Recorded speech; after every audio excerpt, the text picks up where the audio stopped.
का है, जहां सत्ता और जनता के बीच टकराव तेजी से बढ़ रहा है। देश कोई हो तभी तो श्रीलंका, बांग्लादेश और नेपाल के बाद अब फ्रांस लग रहा है।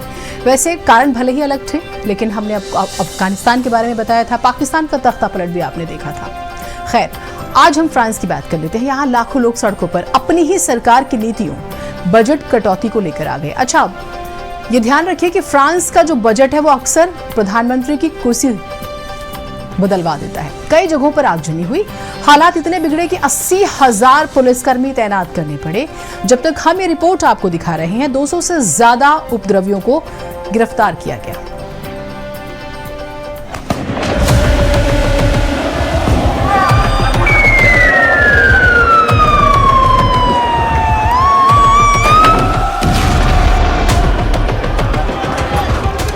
नेपाल में इन दिनों भयानक बवाल देखने को मिल रहा है। जनता ने भ्रष्टाचार के खिलाफ जमकर हंगामा किया, जिसकी वजह से सरकार गिर गई।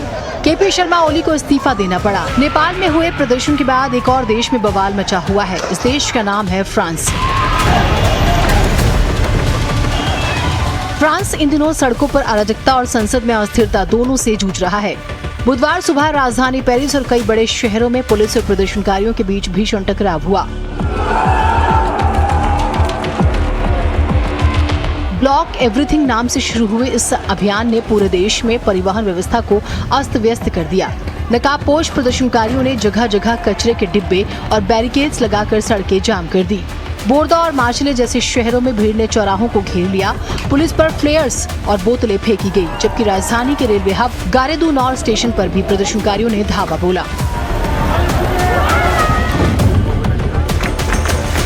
आपकी जानकारी के लिए बताते हैं कि आंदोलन ऐसे समय में हुआ है जब राष्ट्रपति इमैनुअल मैक्रों ने महज 24 घंटे पहले ही देश के नए प्रधानमंत्री सेबास्टियन लेकोर्नु की नियुक्ति की। ये जानना जरूरी है कि आखिर जनता विरोध के लिए सड़कों पर क्यों आई।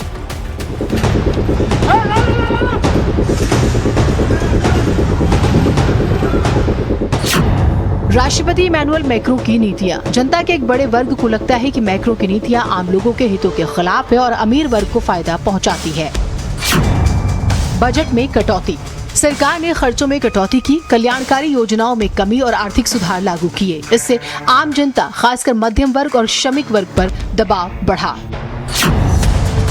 नए प्रधानमंत्री का कार्यभार। हाल ही में सेबास्टियन को प्रधानमंत्री बनाया गया। ये 2 साल से भी कम समय में 5वें प्रधानमंत्री है। इससे लोगों में अस्थिरता और असंतोष बढ़ गया। प्रदर्शनकारी चाहते हैं कि उनकी नियुक्ति की शुरुआत से ही सरकार पर दबाव बनाया जाए। ब्लॉक एवरीथिंग आंदोलन। वामपंथी गठबंधन और जमीनी संगठनों ने इस नारे के साथ आंदोलन शुरू किया है ताकि देशव्यापी ठप की स्थिति पैदा करके सरकार को झुकने पर मजबूर किया जा सके।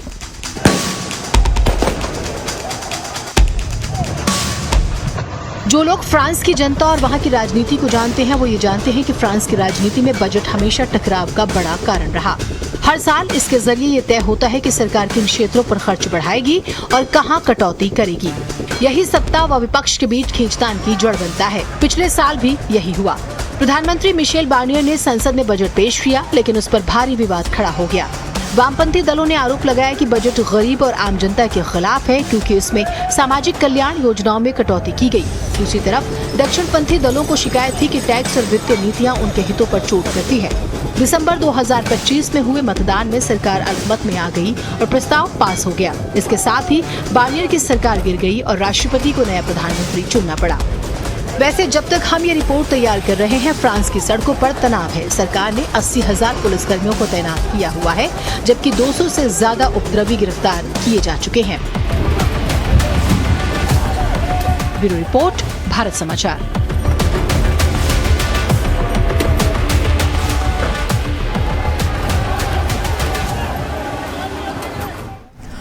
अब हम बात करें